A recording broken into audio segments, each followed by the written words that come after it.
और भाई, क्या हाल चाल है। मेरा नाम आतिफ इकबाल है और आज हम बात करने वाले हैं एक वीडियो की जो कि फिर से पैंडू रिएक्शन की तरफ से है। मेरा बस रिस्पॉन्ड है, रिप्लाई है। ये वीडियो कोई हेट नहीं है किसी की तरफ, पैंडू रिएक्शन वालों की तरफ या याकूब की तरफ। मैं बस यही कहना चाहता हूँ याकूब भाई कि जब भी आप कोई ऐसी बातें बोलते हैं, मैं उसे अपना फ़र्ज़ समझता हूँ कि उसको रिस्पॉन्ड करना एक करेक्ट फैक्चुअल तरीके से। ठीक है, तो आप इसको दिल पे मत लेना, आप अपना काम जारी रखो, आप अपनी वीडियो लाओ, आप अपना ओपिनियन रखो। आपका ओपिनियन रखना ये आपका राइट है, आप रखो, कोई टेंशन नहीं है। और आप बिल्कुल मज़े से वीडियो बनाओ, पर मुझे लगता है कि ये मेरा फ़र्ज़ है कि मैं उसको करेक्ट करूँ। तो आप बस ये समझ लो कि मैं बस करेक्ट कर रहा हूँ जो चीज़ें आपने बोली हैं, और कुछ नहीं है। तो भाई पेंडू रिएक्शन ने एक वीडियो पे रिएक्शन दिया था जिसका टाइटल है मोदी साहब तो हमारे पीएम पर थूकने को भी तैयार नहीं है स्लैश पेंडू रिएक्शन। तो ये एक वीडियो थी, जाहिर सी बात है टाइटल बहुत एक्सट्रीम है। और जब उन्होंने वीडियो देखी तो मैं आप लोगों से सजेस्ट करूंगा कि अगर आप इस वीडियो को देखने से पहले वो वीडियो देखते हो या उनका उनका रिस्पॉन्ड देखते हो, जो भी उन्होंने फीडबैक दिया है याकूब ने बाकी उनके दोस्तों ने मिलके, तो आपको ये वीडियो ज़्यादा समझ में आएगी। ठीक है, इस वीडियो में मैं शर्त लगा रहा हूँ कि मैं याकूब की बहुत सारी चीज़ों को क्लियर कर दूंगा। शर्त लगी याकूब? तो ये उसका रिस्पॉन्ड है। तो ये वीडियो उन्होंने रिएक्शन दिया, उन्होंने बहुत सारी बातें रखी थी, पर मैं सारी बातों को कवर नहीं करूंगा वरना वीडियो बहुत लंबी हो जाएगी। मैं कुछ पॉइंट्स को मैं कवर कर रहा हूं जो कि मुझे लगा ज़रूरी है कवर करना। ठीक है, तो यहाँ पे एक चीज़, जो पहली चीज़ जो मैं कवर करना चाह रहा हूँ वो कि याकूब भाई ने अपने वीडियो के अंदर ये बोला था कि 24 साल के बाद दावत मिली है, यानी कि 24 साल के बाद रशिया ने किसी को बुलाया है। ठीक है, और उनके दोस्तों ने कहा कि देखो बुलाया पर क्या हुआ, हमको भुगतना पड़ा बहुत बड़ा। पर याकूब भाई ने कहा कि हमें कुछ भुगतना नहीं पड़ेगा। तो ये उन्होंने एक अपनी चीज़ कही थी। तो मैं आपको पहली चीज़ बता दूं कि याकूब भाई की कोई दावत रशिया की तरफ से नहीं आई थी।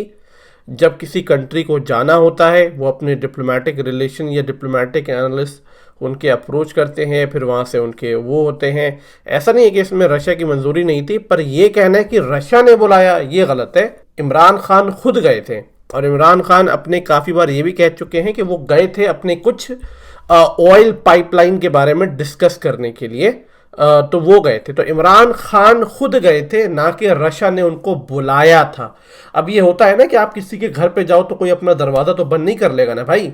तो ये हो गया था। इवन दो कि इसका बहुत ज़्यादा आउटरीच आपको देखने को मिला होगा न्यूज़ पे, यहाँ तक कि रियाद तक ने बोला था कि भाई इमरान खान जो है एक गलत टाइम पे गलत जगह पहुँच गए हैं। काफ़ी ज़्यादा कंट्री ने इनको क्रिटिसाइज़ किया था और ये फैक्ट है। तो आपका ये मानना है कि इमरान खान को दावत दी गई थी, ये कहीं भी सही नहीं है, ये गलत बात है। इमरान खान खुद गए थे क्योंकि उनका काम था, वो रशिया से अपने ऑयल पाइपलाइन के बारे में बात करने गए थे और उनसे कुछ फंड लेने गए थे कि हमको भाई कुछ फंड मिल जाएगा, कुछ पैसे मिल जाएंगे, वो इसलिए वहाँ गए थे। और जैसे कि आपने एक चीज़ कही कि कुछ भुगतना नहीं पड़ेगा इस डिसीजन से, ये बिल्कुल गलत बात है। ये आपकी पाकिस्तान की खुद की वेबसाइट है जहाँ पे वो कह रहे हैं कि इमरान खान का जो रशिया का दौरा था, जो ट्रिप था, वो पाकिस्तान को और अलग कर देगा, यानी कि आइसोलेट कर देगा और अकेला कर देगा बाकी मुल्कों से। तो ये मैं नहीं कह रहा हूँ, ये पाकिस्तान की ज़्यादातर खबरें कह रही हैं, वो न्यूज़ जो बायस नहीं है, जो गवर्नमेंट नहीं चलाती है, समझ रहे कि नहीं। ये वो कह रही हैं कि जो इमरान खान का जो ये डिसीजन था, ये फैसला था, ये इमरान खान ये पूरे पाकिस्तान को और ज़्यादा मजबूर कर देगा, और ज़्यादा फंड नहीं मिलेंगे, ये सारी चीज़ें नहीं मिलेंगी। तो ये आप समझ जाइए, ये मेरी ज़ुबान नहीं है, ये आपके खुद के मुल्क के लोग कह रहे हैं। यहाँ पे मैं एक और अगर आपकी एक बात को ऐड कर दूं, क्योंकि आपने बोला था कि कुछ भुगतना नहीं पड़ेगा। यहाँ जो खालिद हमीद फारूकी हैं, ये पाकिस्तान के ही बहुत जाने माने आपके जर्नलिस्ट रह चुके हैं, जो कि अभी जियो टीवी, न्यूज़ टीवी के जर्नलिस्ट भी हैं, उनके बारे में उनको रन भी करते हैं और उनको चलाते भी हैं। तो उन्होंने ये कहा कि इमरान खान का जो ये दौरा था ये बहुत गलत दौरा था। अच्छा, यहाँ पे एक और चीज़ समझ आइए कि हम और आपसे ज़्यादा इनकी पहुँच, इनकी सोच ज़्यादा आगे है, क्योंकि ये पॉलिटिकल एनालिस्ट भी हैं, जो कि ये आपके खुद के मुल्क के हैं, मेरे मुल्क के भी नहीं हैं। तो ये इनका कहना है कि जो इमरान खान का ट्रिप था वो बहुत महंगा पड़ा और इमरान खान के ट्रिप से पाकिस्तान बहुत अलग हो जाएगा, अकेला पड़ जाएगा, मजबूर हो जाएगा। और इन्होंने ये भी कहा कि अगर इमरान खान अपने इस दौरे को रीस्केड्यूल कर देते हैं, यानी कि बाद में करते हैं काफ़ी वक्त के बाद, तो शायद ये एक अच्छा फैसला साबित होता इमरान खान और पाकिस्तान के लिए। तो आई होप कि आपको मैंने ये बात आपकी क्लियर कर दी है। पहली कि 24 साल की दावत वाली बात वो गलत थी आपकी, और दूसरा कि कुछ भुगतना नहीं पड़ेगा, ये मैं नहीं कह रहा हूँ, ये आपकी मुल्क की खुद खबरें कह रही हैं, और ये आपके मुल्क के बहुत ही जाने माने जो एक जियो पॉलिटिकल एनालिस्ट हैं, जर्नलिस्ट हैं, वो खुद कह रहे हैं। अच्छा, एक और बात जो याकूब भाई ने कही वो ये कहा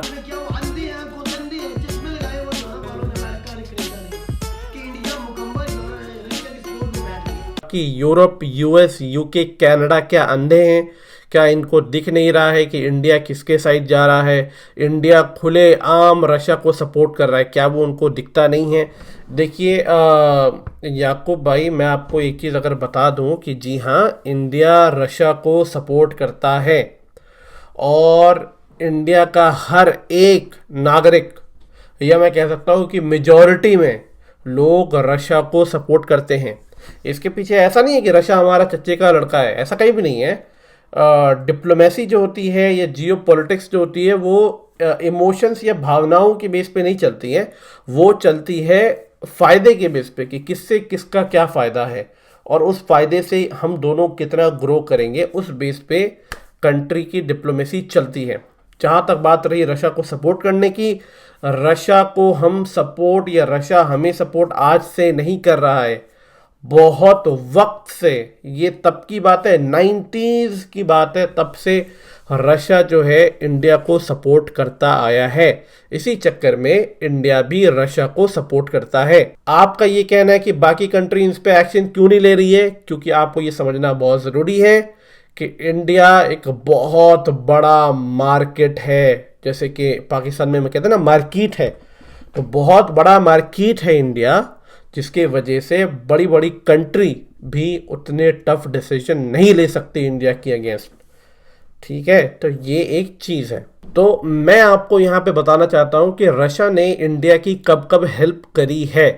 तो पहली हेल्प तो रशिया ने हमें करी थी अपना सपोर्ट दिखा के 1971 वॉर में, जब पाकिस्तान बांग्लादेश में युद्ध हो रही थी और इंडिया उसमें गया था, तो पाकिस्तान ने हमें पूरा अटैक कर दिया था। तब रशिया ने हमें खुल के सपोर्ट किया था और अमेरिका के अगेंस्ट और पाकिस्तान के अगेंस्ट लड़ाई करी थी। तो रशिया ने तब हमारी मदद करी थी जब इंडिया अपने ग्रोइंग स्टेज पे था। तो ये बात आपको समझना बहुत ज़रूरी है। दूसरी चीज़, रशिया ने हमेशा वीटो पावर का इस्तेमाल किया है यूएनसी काउंसिल के अंदर 4 मरतबा कश्मीर के इशू को लेके। तो यानी कि चाहे वो कश्मीर का 370 हो या वहाँ पे सर्जिकल स्ट्राइक हो या अलग अलग केसेस हो, डिस्प्यूट हो, रशिया ने हमेशा हमेशा यूएनसी काउंसिल के अंदर हमेशा हमारा साथ दिया है और उसने वीटो पावर का इस्तेमाल करा है, क्योंकि रशिया एक परमानेंट मेंबर है, अगर आपको नहीं पता है तो। तीसरी चीज़ अगर मैं आपको बता दूं कि इंडिया का लार्जेस्ट वेपन सप्लाइंग पार्टनर जो है हमारा रशिया है। तो ये कुछ ऐसी बातें थी जो कि मैं आपको बताना चाह रहा हूँ। यहाँ पे कुछ और चीज़ें मैं ऐड कर सकता हूँ, आप स्क्रीन पे देख सकते हैं कि 1957 में वीटो पावर का इस्तेमाल किया है, 1961, 1962, 1971 एंड 2019। तो इन सब में रशिया ने इंडिया का सपोर्ट किया है। तो मैं आपसे ये कहना चाह रहा हूँ कि रशिया हमेशा आज से हमारी मदद नहीं कर रहा है। अगर आप देखिए तो 1957 से ये हमारी हेल्प कर रहा है बहुत। तो हमारा और रशिया का जो साथ है, ये सपोर्ट है, ये बहुत वक्त से है, आज से नहीं है। तो ये आपके लिए समझना बहुत ज़्यादा ज़रूरी है। इसीलिए हम इंडिया इनडायरेक्टली हो या डायरेक्टली हो हम रशिया को सपोर्ट करते हैं। आपने ये कहा कि ये अंधे हैं क्या, इनको दिखता नहीं है? जी हाँ, हम अंधे नहीं हैं। कोई भी कंट्री, समझदार कंट्री जो होती है वो अपने फैसले जो होती है सोच समझ के फूक फूक के लेती है। ठीक है, इमरान खान की तरह नहीं कि एक वॉर जैसे, युद्ध जैसे माहौल में, जंग जैसे माहौल में चले जाएं और वहां जाने के बाद क्या कहते हैं कि मैं कितने एक्साइटेड टाइम पे आया हूं। मतलब ये कोई बात है? ये आपका वजीर आजम कह रहा है कि हम कितने अच्छे एक्साइटेड टाइम पे आए हैं। भाई लोग मर रहे हैं वहां पे यार, तुम कह रहे हो कि हम एक्साइटेड टाइम पे आए हैं। तो ये फर्क है मुल्क में। एक मुल्क जो बस कर देता है, दूसरा मुल्क जो सोच समझ के करता है। फर्क है ना, ये आपको समझना जरूरी है। अच्छा, यहाँ पे तीसरा पॉइंट ये है कि आपने ये कहा एक बंदा दुनिया में बता दो जो बता दे इमरान खान ने बोला और मैं रूस का साथ दे रहा हूँ और मैं यूक्रेन के खिलाफ हूँ, यूरोप अमेरिका के मैं खिलाफ हूँ, कि मुझे एक बंदा ऐसा दिखा दो जो कि इमरान खान ने कहा है कि मैं रशिया का साथ दे रहा हूँ, यूक्रेन के खिलाफ हूँ, अमेरिका के खिलाफ हूँ, यूरोपियन यूनियन के खिलाफ हूँ। देखिए याकूब भाई, जब भी जो बड़ी बड़ी कंट्री के डिप्लोमेटिक रिलेशनशिप होते हैं वो ऐसा नहीं होता है कि दोस्ती यारी की तरह बात होती है कि ये रशिया मैं तेरा साथ दे रहा हूँ बस तू समझ जा। ऐसा नहीं होता है। बड़ी बड़ी जो कंट्रीज होती हैं वो डिप्लोमेटिक रिलेशन ऐसे ही दिखाती हैं। आप समझ रहे हो मेरी बात? तो जो इमरान खान का डिसीजन था वो साफ था। जैसे कि मैंने आपको पहले ही कहा कि आपके मुल्क के ही बड़े ही जियोपॉलिटिकल एनालिस्ट जिनका नाम है खालिद, जो हैं, उन्होंने खुद कहा कि ये स्टेप लेना ये बाकी मुल्कों को बताता है कि आप रशिया को सपोर्ट करते हैं। आखिर इंडिया भी तो जा सकता था रशिया, कितनी बड़ी बात थी भाई, हैं? जा सकता था पर नहीं गया, क्योंकि ये स्टेप लेना एक तरीके से दिखाना है कि आप रशिया को फेवर करते हो।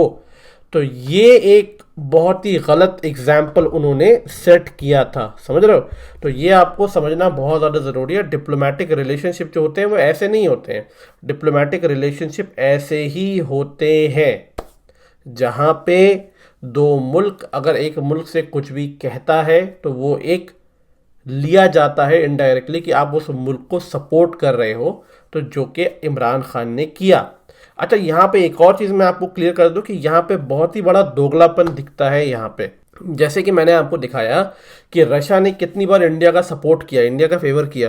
तो जब जब रशिया ने इंडिया को सपोर्ट किया तब तब यूक्रेन ने पाकिस्तान को सपोर्ट किया इंडिया के खिलाफ जाके। ये बात सच है।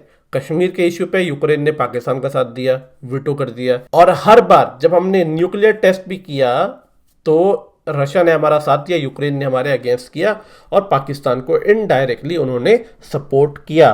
तो आपको ये समझना ज़रूरी है कि यूक्रेन और पाकिस्तान के रिलेशन ज़्यादा मजबूत हैं comparison with Russia and Pakistan. आप शायद ये नहीं जानते कि पाकिस्तान के अंदर जो ज़्यादातर टैंक है, ये वेपन्स हैं, वो आपके यूक्रेन से आते हैं। यानी कि जिस मुल्क ने आपका साथ दिया, जिस मुल्क ने आपको सपोर्ट दिया, आपने उसका साथ छोड़ दिया, आप किसी और के साथ चले गए। पर आप हमें देखिए, हमारा साथ पहले भी रशिया ने दिया था, आज भी रशिया दे रहा और आज भी हम रशिया के साथ खड़े हैं। तो यानी कि हमारा जो रिश्ता है कांस्टेंट है, पहले से 90s से हमारा रिश्ता कांस्टेंट है। पर आपको जिसने साथ दिया आपने उसी को बीच रास्ते में छोड़ दिया। अगर आप एक अच्छे डिप्लोमेटिक रिलेशनशिप होते तो आप जाके यूक्रेन को सपोर्ट करते हैं, क्योंकि यूक्रेन आपका दोस्त रहा है पहले। तो ये बड़ी अजीब सी चीज़ है। आप मेरी बातों पे यकीन मत कीजिए, आप जाके इसको पढ़ सकते हैं, ठीक है? शायद आपको समझ में आ जाए। अच्छा, तो फिर याकूब भाई ने चौथा पॉइंट जो यहाँ पे रखा, उन्होंने ये कहा मोदी भी जो कर रहा है ना वो दुनिया को दिखाई दे रहा है। मोदी यूक्रेन के ऊपर और रशिया के ऊपर रशिया का साथ दे रहा है कि मोदी जो कर रहा है वो दिख रहा है, वो यूक्रेन का नहीं रशिया का साथ दे रहा है। तो यहाँ पे मैं आपको जैसे पहले की कह चुका हूँ कि डिप्लोमेटिक रिलेशनशिप में मोदी, पुतिन, इमरान खान ये लोग मैटर नहीं करते हैं। डिप्लोमेटिक रिलेशनशिप में ये मैटर करता है कि इंडिया क्या सोचता है रशिया के बारे में। तो यहाँ पे आप ये नहीं कह सकते कि it's a decision taken by Modi, that's a Indian decision taken for on behalf of Russia. तो ये एक चीज़ आप ये कह सकते हैं। डिप्लोमेटिक रिलेशनशिप ऐसे ही होते हैं। डिप्लोमेटिक रिलेशनशिप ऐसा नहीं है कि रशिया हमारा दोस्त है या रशिया हमारा चचा का लड़का, ऐसा नहीं है। हो सकता है कि आज से 50 साल के बाद हमारे रशिया के रिलेशन कुछ और हो जाए। फर्क इतना है कि रशिया पहले भी हमारा दोस्त था, आज भी हमारा दोस्त है, और मोस्ट प्रोबेबली आने वाले वक्त में भी रशिया हमारा एक दोस्त होगा। मोदी जी जो कर रहे हैं वो अपने पर्सनल फायदे के लिए नहीं कर रहे हैं, वो कंट्री के फायदे के लिए कर रहे हैं कि कंट्री को साथ देना क्या सही है क्या गलत है। तो ये मैं आपको यहाँ पे क्लियर कर देना चाह रहा हूँ कि मोदी जो कर रहा है वो अच्छा कर रहा है। अगर मैं इसी चीज़ को एग्जाम्पल को लेके देखूँ कि यूक्रेन में इतने स्टूडेंट फंसे हुए हैं, देखिए हमारी सरकार ने क्या क्या करा। इंडियन गवर्नमेंट ने अपने 4 बड़े बड़े मिनिस्टर को भेजे, जो कि बहुत बड़े मिनिस्टर हैं, जो नेबरिंग कंट्रीज में गए हुए हैं, उनको निकाल के लाने के लिए। सरकार ने ये कहा है कि वहाँ से जितने बच्चे इवैक्यूएट होंगे यूक्रेन से, उनका एक भी पैसा नहीं लगेगा, सारा पैसा सरकार लेगी। यहाँ तक कि इंडिया ने रशिया से बात करके 6-7 घंटे के लिए वॉर को रुकवा दिया ताकि इंडियन स्टूडेंट इवैक्यूएट हो सके। कितनी बड़ी बात है। इमरान खान कर सकता है, ये नहीं कर सकता। फिर उसके बाद मोदी जी ने कहा, इंडियन गवर्नमेंट ने जाके कहा कि भाई आप इंडियन एयरफोर्स को इन्वॉल्व करो, और इंडियन एयरफोर्स स्टूडेंट को लेके आ रही है लार्ज नंबर में।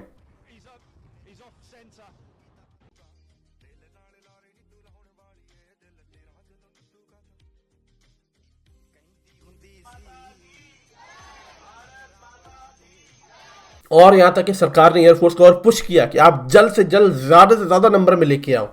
तो ये है power of India and the reality of India. यहां पे हम अगर पाकिस्तान की सच्चाई देखें तो आप ये वीडियो देख सकते हैं। हम लोग यहाँ पर परेशान हैं, उनको कोई टेंशन ही नहीं है। हमसे बेहतर तो इंडियन है, हमें पाकिस्तानी होने का नुकसान हो रहा है यहाँ से।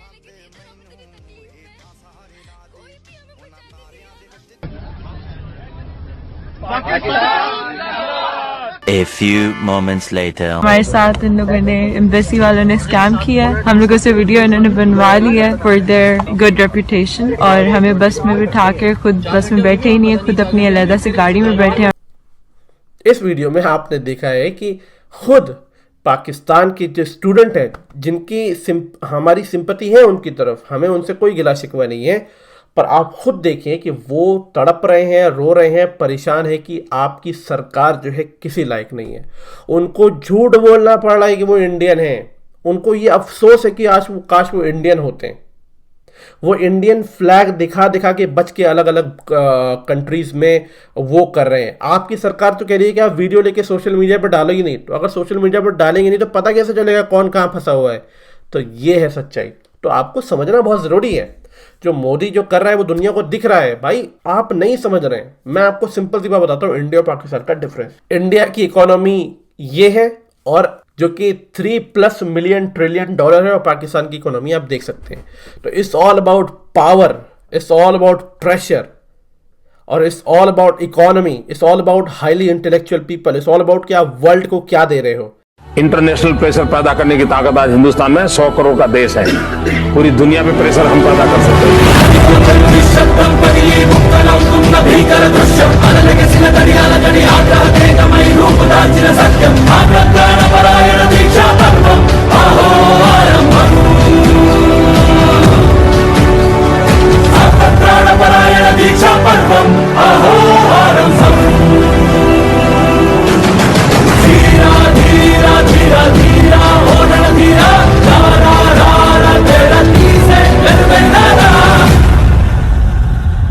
इट्स ऑल अबाउट कि आपकी कंट्री की आइडियोलॉजी क्या है। We are the youngest youth ideology citizen है इस पूरे वर्ल्ड में, जो सबसे ज़्यादा पढ़े लिखे हैं, स्मार्ट लोग हैं हम।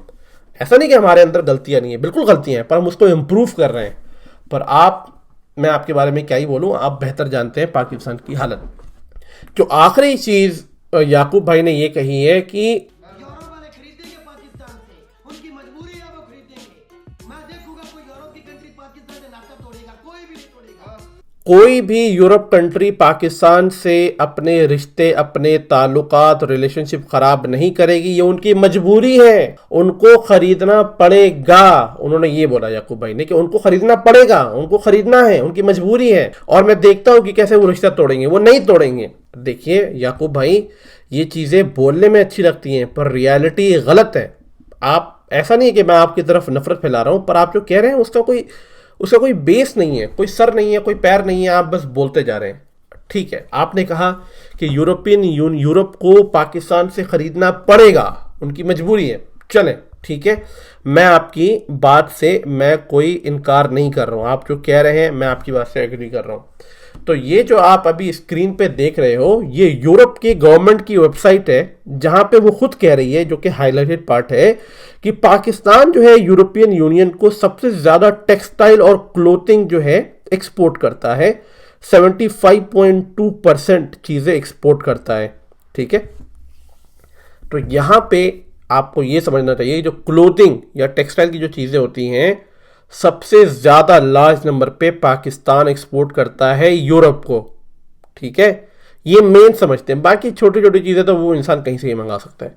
ये मेन है जो पाकिस्तान की इकोनॉमी डिपेंडेंट है। अच्छा, दूसरी चीज, पाकिस्तान दो कंट्री है बहुत डिपेंडेंट है, यूरोपियन यूनियन पे, दूसरा है अमेरिका पे। अमेरिका पे सबसे ज्यादा है, बाद में यूरोपियन यूनियन पे है।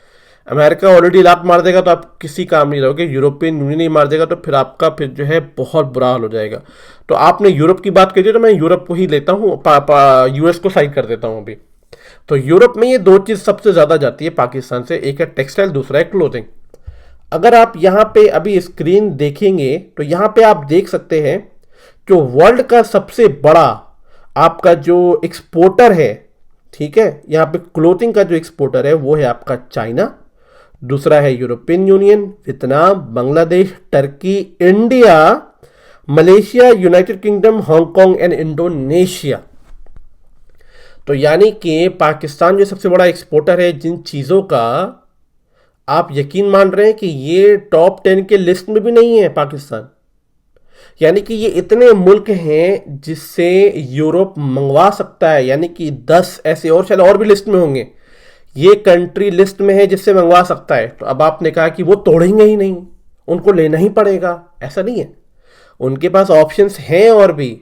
तो आपका ये होना कि नहीं नहीं वो हमसे ही लेंगे, ये सरासर इलॉजिकल और बिगर फैक्ट और सर हाथ की बातें हैं, जो कि मैंने ऑलरेडी आपको फैक्ट दिखा दिया है कि इनके पास बहुत सारे ऑप्शन है लेने के लिए। दूसरी जो है मैं आपको दिखाना चाहता हूँ ग्राफ, जो कि आपको शायद थोड़ा अच्छा लगेगा, वो है टेक्सटाइल इंडस्ट्री। तो यानी कि सबसे बड़ा एक्सपोर्टर है चाइना, यूरोपियन यूनियन, और तीसरे पे है इंडिया अगर आप देखें तो, चौथे पे है यूएस, पांचवें पे है टर्की, छठे पे है साउथ कोरिया, सातवें पे है वियतनाम, आठवें पे है ताइवान और 9वें पे है पाकिस्तान, और आई थिंक अगली कंट्री बांग्लादेश होगी। तो यानी कि टेक्सटाइल इंडस्ट्री में इंडिया तीसरे नंबर पे है। तो यानी कि अगर पाकिस्तान नहीं देगा तो उनके पास 8 कंट्री के और भी ऑप्शन है जहां से यूरोप ले सकता है। तो ये आपको समझना बहुत ज्यादा जरूरी है कि जो सबसे बड़ा एक्सपोर्ट पाकिस्तान करता है यूरोप को, वो लेने के लिए यूरोप ऐसे 9 कंट्री को अप्रोच कर सकती है। तो इस बात को जो आप कह रहे हैं कि नहीं उनको लेना ही पड़ेगा, ये उनकी मजबूरी है, ये मैं आपको दिखा रहा हूं कि उनकी कोई मजबूरी नहीं है। कम लेबर में वियतनाम दे सकता है, वियतनाम पाकिस्तान से कम लेबर लेगा बिल्कुल ये, और उल्टा उनको सस्ता ही पड़ेगा क्योंकि वो सी रूट से जो भी है करके निकल लेंगे। कम लेबर सस्ते में वियतनाम करके दे देगा बिल्कुल। और वियतनाम में कोई लोचा भी नहीं है, वियतनाम फंड भी नहीं, लोन भी नहीं मांगेगा जैसे पाकिस्तान मांगता है। तो ये चीज़ें हैं। तो ये मैंने आपकी जो कुछ फैक्ट्स हैं ये मैंने आपके आई होप कि क्लियर कर दिए होंगे। मेरा इंटेंशन कहीं भी आपको बुरा दिखाने का नहीं था या पैंडो रिएक्शन को all the best for them, but मेरा इंटेंशन यहाँ पे यही था कि जो बातें आपने रखी हैं उसका ना कोई फैक्ट है ना कोई बेस है, बस आपने कह दिया अपने मुंह से, क्योंकि डेफिनेटली कोई बुराई नहीं है, आप एक पाकिस्तानी हैं और आपको फ़क्र है अपने पाकिस्तानी होने पे। जिस तरीके से मुझे फ़क्र है अपने हिंदुस्तानी होने पे, आपको फ़क्र है अपने पाकिस्तानी होने पे। तो इसी तरीके से आपने अपने मुल्क को बचाने के लिए ये बातें कही और उसमें कोई बुराई नहीं है। पर मेरा बस एक ही गुजारिश है कि अगर आप उसको फैक्ट्स के बेस पे या थोड़ा कहीं पढ़ लें ऑनलाइन, आपके इतने अच्छे अच्छे दोस्त हैं, आप उनसे कह दें कि वो थोड़ा पढ़ लें, तो शायद जो है चीज़ें थोड़ी बेटर हो जाएंगी। तो आई होप कि आपको ये वीडियो अच्छी लगी होगी। ये वीडियो कोई रोस्टिंग की नहीं थी, ये वीडियो बस ये था कि मैं इनका रिप्लाई करना चाह रहा था और चीज़ें क्लियर करना चाह रहा था कि क्यों हमारा स्टैंड रशिया है, क्योंकि रशिया हमारा दोस्त है, डिप्लोमेटिक फ्रेंड है, कोई पर्सनल दोस्त नहीं है हमारा, डिप्लोमेटिक फ्रेंड्स है हमारा, और उसका साथ देना ही इंडिया की इकोनॉमी के लिए, आने वाले फ्यूचर के लिए ज़्यादा फ़ायदेमंद होगा। ठीक है, इंडिया ने जो रिलेशन अभी किए हैं वो क्यों ज़रूरी है, पाकिस्तान आपको लगता है कि अगर वो सिर्फ यूरोप उन पे लेना उनके लिए ज़बरदस्ती है, ऐसा कहीं नहीं है, यूरोप कहीं और कहीं से भी ले सकता है, और क्या जो पाकिस्तान का डिसीजन था रशिया जाके मिलने का क्या वो सही है, वही मैंने प्रूफ कर दिया कि पाकिस्तान के लोग खुद कहते हैं कि ये गलत डिसीजन है और पाकिस्तान के बड़े बड़े एनालिस्ट और जर्नलिस्ट कहते हैं कि ये गलत फैसला था। तो आई होप कि उनको ये चीज़ समझ में आ गई होगी। अगर आपको ये वीडियो अच्छी लगी है तो आप कमेंट सेक्शन में जाके बताना। और मेरा एक दूसरा चैनल है जिसका नाम है आतिफ रिएक्ट, वो मेरा सेकंड चैनल है, उस पर मैं सिर्फ रिएक्शन दूंगा। अगर आप चाहो तो वो वीडियो जाके देख सकते हो रिएक्शन की उस चैनल पे, और उस चैनल को आप सब्सक्राइब करके कमेंट लिख देना कि मैं आपके मेन चैनल से आया हूँ और मैं डेफिनेटली आपका रिस्पॉन्ड करूँगा। Alright, take care.